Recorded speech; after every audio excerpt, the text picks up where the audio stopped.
This is Marshall Fischer, and you're listening to The Ascent with Crestmont Private Wealth. The opinions expressed are those of the host. The material is for informational purposes only. It does not constitute investment advice, and it is not intended as an endorsement for any specific investment. Visit crestmontpw.com for more details. Welcome to The Ascent. This is Sam McGee, CEO and owner of Crestmont Private Wealth. We have an office in Houston at One Riverway and one on Main Street in Boerne. As I typically mention, we overwater our grass. It's really green, and we have an American flag out front. Yes, that is us. Very, very proud of our space there. And really proud to have a special guest on air today. I have Marshall Fischer, who is the Director of Distillate Trading at Valero.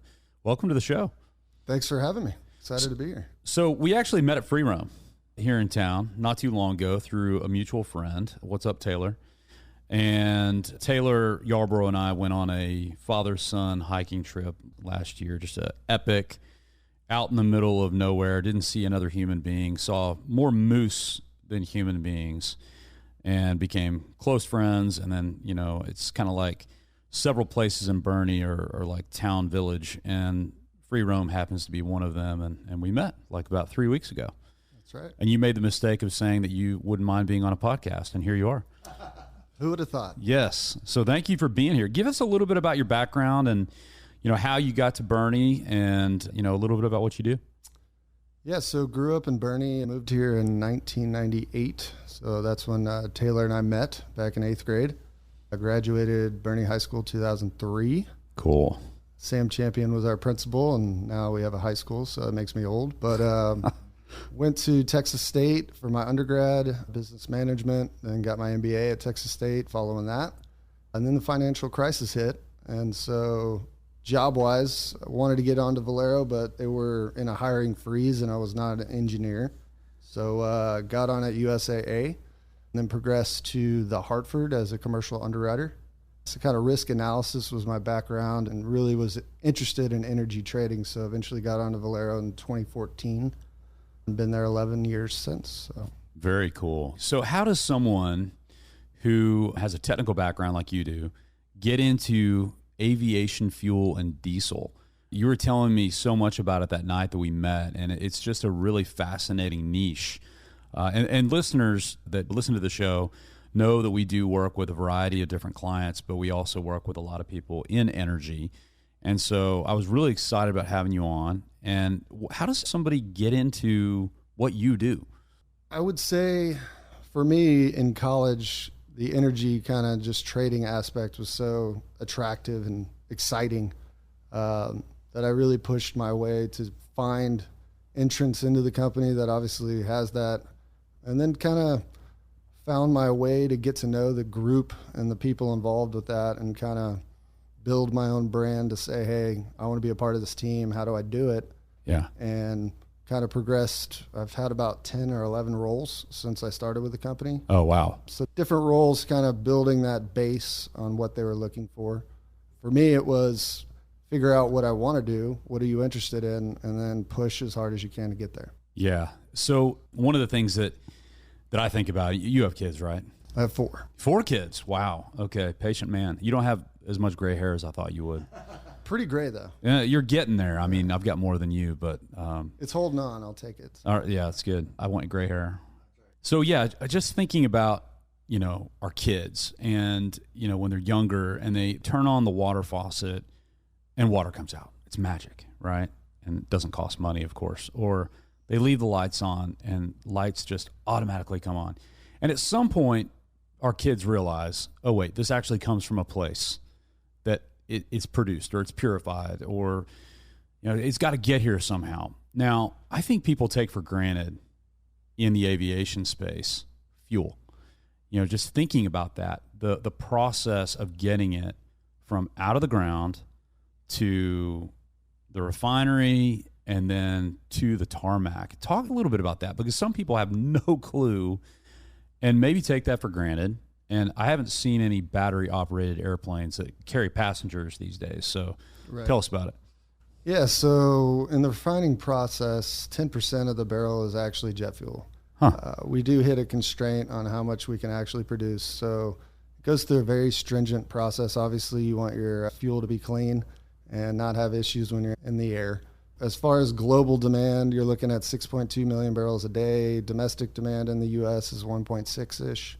The U.S. drives the majority of all daily demand, with Russia coming in second, around 400,000. And you have the U.K., Japan, China, all around 150 to 200 a day. So you're seeing a massive amount of barrels hit the market to create this aerospace, market.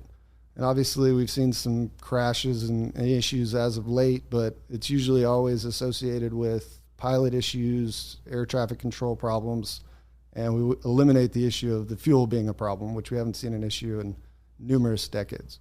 So as far as the process is concerned, it's very stringent and obviously very important to just global markets on travel. Sure. And we've seen a huge decrease with COVID hitting and changing flight patterns, and China's hunkered down and we're not traveling much, but we're starting to see a change where we're about 3% over last year's travel count.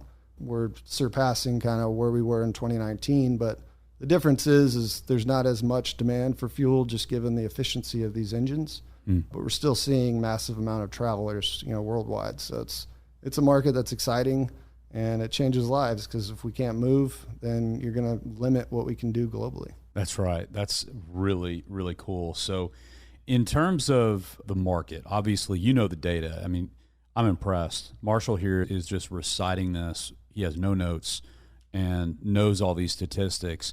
So tell us a little bit about what that 10%, you said 10% of a barrel, is that right? Correct. Is jet fuel. Now, does that all go to airplanes, or some of that going to funny cars and hot rods, and where does that all go? It's all related with planes. You're going to have your commercial travel, you're going to have your government contracts, and then you're going to have your private travel and cargo planes. Okay. But all of that is pushed to that aerospace market. Interesting. And so what would be sort of maybe a story that you can share, that maybe a story or a time in the industry that is something that people don't know about, that, I'll use an example from my world. So back in COVID, for a very brief period before the government stepped in, a lot of people don't realize that the money market funds nearly broke the buck, meaning they typically trade at $1. And there was actually risk for about a day before the government, took out the bazooka and threw money at the economy and backstopped it. It was really close before, could have broke the buck, could have been really, really bad. What in your career have you seen, or what would be kind of like a defining moment maybe of something that people don't know about that relates to aviation and bringing fuel to market, or maybe having trouble getting fuel to market? No, I think a good example is just COVID in general. When President Trump came out and eliminated travel to China and just exiting the country, it created this massive bottleneck on actual fuel movements through Colonial Pipeline and actually getting to airports, since the airports were essentially shut down. So the view from executives at Exxon and every major corporation was just, what are we doing as flat prices falling to where crude went negative? The heating oil contract is how we hedge any of our diesel products or jet fuel products. Diesel heating oil contract went to like 28 cents. Oh my gosh. Which we had never seen before. And then we had views that it could possibly go negative as well. So it created this massive risk appetite that no one wanted to handle, and it was turning into a liquidation process of conserving cash for every organization that had refineries. So 28 cents, what is kind of a historical norm for heating oil? Currently, heating oil is trading at like $2.30. Wow, that's dirt cheap. Correct. So anyone that had tankage in that time frame was trying to load up if they had excess cash. If they're levering up and have it all financed, they probably did not want to execute that trade, just given the fact that no one knew what the future looked like. So the uncertainty just created unrealistic environment that the whole world had never seen before, and it was creating massive dysfunction. Yeah, the trading piece of my education, I have a CFA charter, and there was a very brief piece on futures and futures contracts and fuel, so I don't know nearly as much as you do about this. But during times like that, Are there operations out there that could go and just buy a whole smorgasbord of crude and diesel or jet fuel? And how long can you store it? Like, how does that work?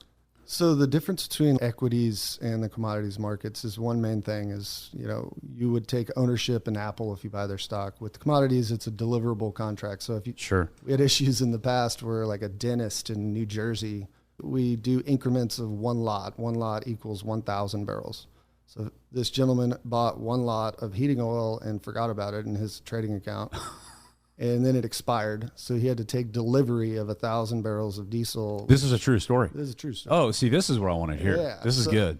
So he, as a dentist, is going, well, I don't have the logistics. I don't have any capability of accepting 1,000 barrels that I now own.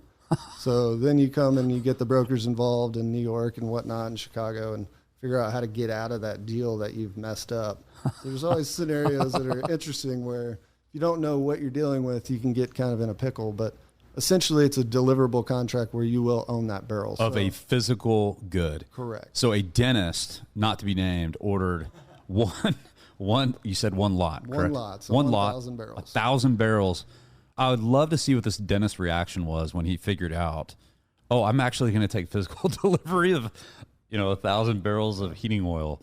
I wonder how his wife reacted. Or like, am I putting this in my backyard? I'm not sure what we're going to do here, but stories like that are interesting. So the best way to approach it for what a lot of hedge funds were doing was COVID should work itself out. These values are so cheap. It's unbelievable. Yeah. We're going to load up on every futures contract we can with the view that's going to escalate in value pretty quickly. If it doesn't, we can just roll it. Yeah. So they'll sell this month to buy the future contract and, out the curve. Sure. So essentially, that's what a lot of the big money was able to accomplish. It was low-hanging fruit, extremely cheap value. Own that now and push it out the curve. And they probably, in a way, stabilized the market by being the big buyers that had the pockets to do this, had the ability to roll the contracts. And so that capitalism worked. Absolutely. That's amazing. It's just your risk appetite, which for most refiners like us, it was really we want to conserve cash because we don't know what the future looks like. If we're shut down for 6 straight months, no one's driving, no one's flying, we need to preserve capital. Interesting. So I'm here with Marshall Fischer, who is a Boerne High graduate, and he runs the aviation fuel and a big component or most of it for diesel distribution for Valero. Is that right? Correct. We run the diesel book and jet book. Very cool. So a Greyhound graduate right here in Boerne, Texas, working for Valero right down the road. How far is your commute from here, roughly? I live close to Bergheim, so it's about 30 minutes. That's not bad. Pretty easy. And so Valero's market share, give or take, on this side of the business, is it pretty big? On the jet fuel side? Yes. We are the largest North American jet fuel seller. I don't think many people know that. That is definitely a feather in the cap for Boerne High School that you're running that, but also for Valero. And very interesting. I love the dentist story. That's exactly what I wanted to hear today. That's humorous. So, Marshall, on that topic of you not being an engineer coming out of school, you didn't go Ivy League, nor did I. I went to A&M. But staying a local product out of the local high school, going to Texas State, what's advice for someone that wants to pursue a career like you have, something very specialized in the energy industry? What advice would you give them to get to where you are now? So I think a big component for college students now is just the internship program that's out there for numerous organizations. Energy-wise, there's massive Houston opportunities with the Exxon, Chevrons, BPs, Shells, and their internship programs are excellent. Valero has one as well that's outstanding. And so I think if you have that desire to get into energy, getting into that internship program to start is your best way in without being an engineer, because specifically all refiners are targeting high-value engineers all the time. We're short in that market for sure. But from a business professional or a finance major, those internships are going to open doors that you otherwise would not get. So that would be my first recommendation. But as you get in, if you're able to skirt the internship process and still get an opportunity, it's really just figuring out what sector of the business, because it's a massive organization, right? There's opportunity everywhere. But if you want to get into our scheduling or operations side, our risk analysis side, our business analytics, or trading.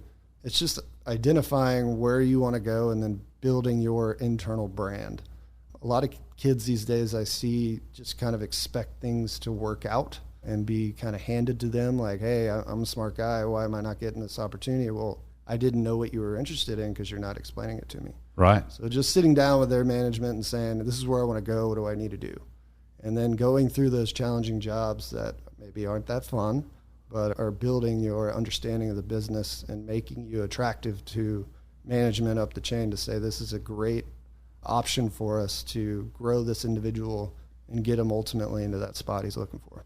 No, that's good. And one of the things that I was told by a friend a few years ago was, hey, if you're a Swiss Army knife and every time you're asked to do something, think about it like that. Every time you pull out your blade, make sure it's sharp.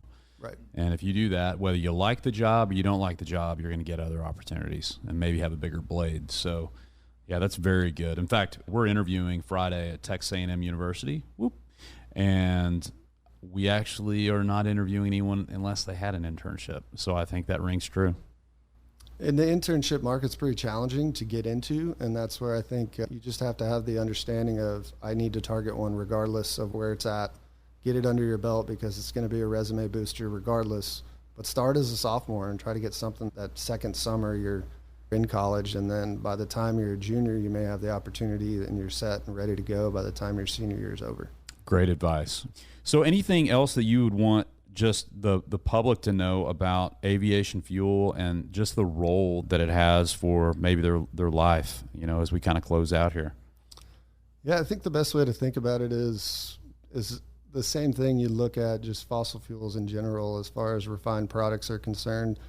About 90 to 95% of all products are petroleum based. So without this involved in our lives, we would live in the Stone Age, and there's no doubt about that. I know there's the global warming discussion that everyone wants to bring up, climate change and whatnot, but we wouldn't be here today in this amazing, capitalistic environment where everyone has running water, TVs, great life without the products that we provide. So as far as aviation goes, you can book a flight in 5 minutes and you can be wherever you want all over the world, depending on how much money you want to spend. But without the ability of us to refine that product and produce it in a very clean and reliable way, I just don't think the world would be what it is without it. Very cool. Well, Marshall, thank you for being on the show today. I'm so glad that we met and bumped into each other through a common friend, and I'm excited to hear this one. And go Greyhounds. Go Greyhounds. Shout out to Taylor. Absolutely.